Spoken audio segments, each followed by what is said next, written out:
Cabinet Office. Delighted to say, here to discuss all of this, two esteemed MPs, Richard Fuller, who's the Conservative MP for North East Bedfordshire, and Mike Kane, who's Labour's Shadow Transport Minister. Thank you, gentlemen, for joining us here in the studio.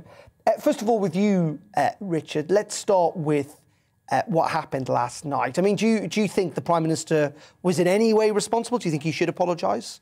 I don't think the Prime Minister was responsible at all. People had turned up for an anti-vax rally.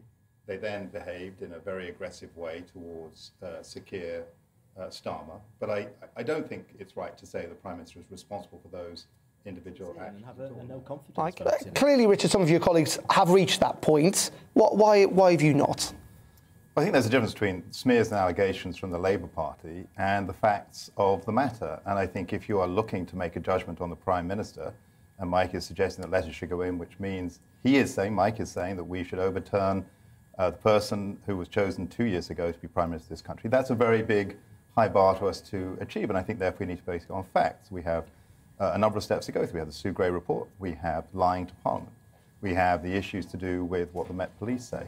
At the moment, we have no evidence from the Met Police that the Prime Minister, let alone an organising party, even attended anything that was against the law. So I think we should let the facts speak first, and then we can have the broader questions that Mike wants us to focus on now come to attention.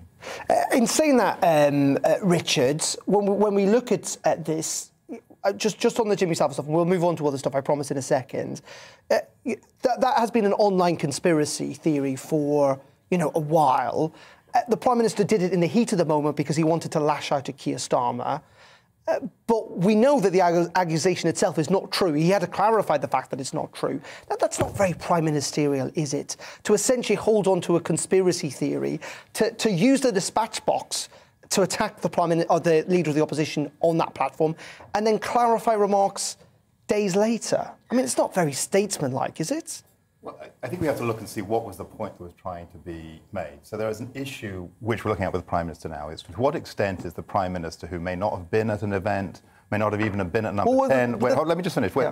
He was at an event, though. He's already admitted he was at an event. Well, the broader issue here that was trying to investigate is should the Prime Minister be held accountable for events that went on at Downing Street, which he wasn't. He didn't organise. Perhaps he wasn't even there, perhaps he didn't even attend, because there were these 16 events that went on across government, not just in number 10. And the point is, if someone in charge, the point of comparison here is someone in charge of an institution, to what extent are they accountable and what should be the consequences for them if something goes wrong in that organisation?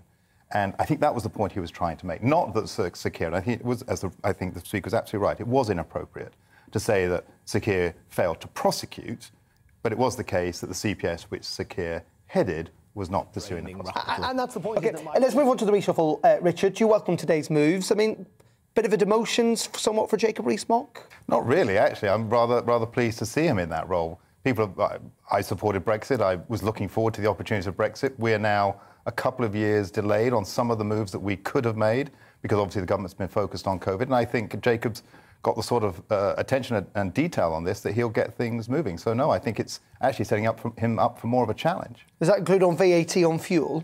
I don't know that it's all about VAT, but it's things like regulatory changes in the areas of artificial intelligence, in terms of big data and what we can do in genomics about the new industry of the future. It's about levelling up, which I know, Mike, will be important for people in Mike's constituency as it is in mine. And it's about a lot of issues that people want to see about the control of immigration taken to the next level as well. So there's plenty for Jacob to get his mind around.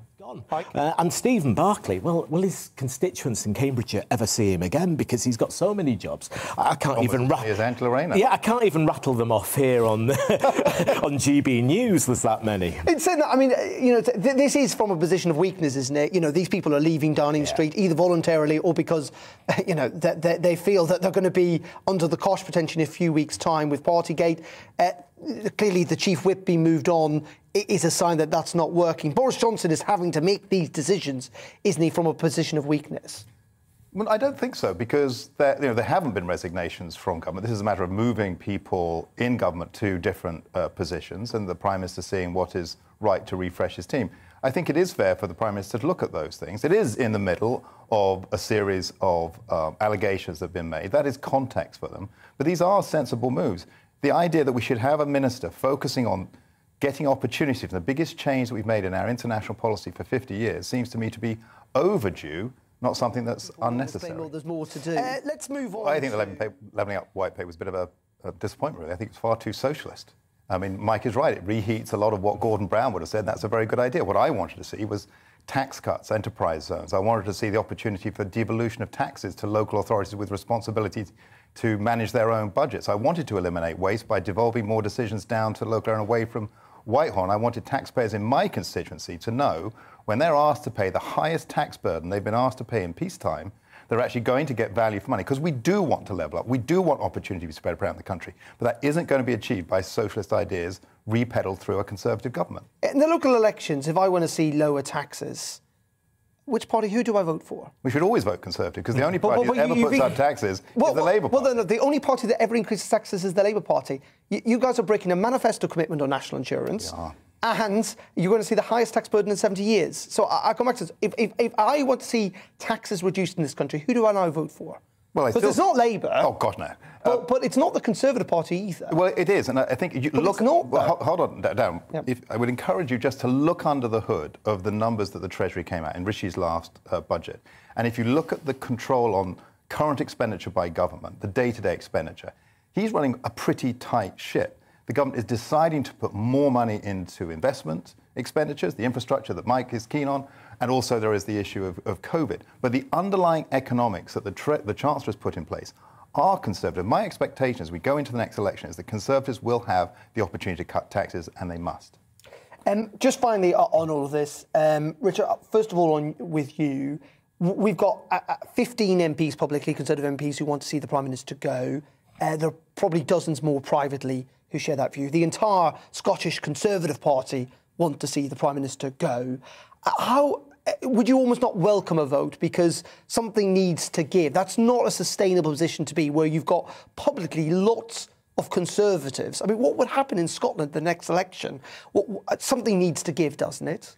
Well, I think the process needs to be given time for what you're saying needs to happen to be able to occur. It's not right to prejudge somebody until we have a full finding of facts. I can't understand why it is taking the police so long. I mean, it took them a few days to work out about whether Sir Keir had broken the rules or not. He was there in the office having a beer, and the police said nothing to answer for here. So why is it taking them so long? But you're right. As long as that is delayed, there will be these constant concerns about the allegations, and they won't be cleared up until that's done. And just funny, Mike, it's all very strange, but constantly fascinating. Gentlemen, thank you very much indeed for joining us. That's Mike Wayne there. Kane, and Richard Fuller, thank you very much indeed for joining us on GB News.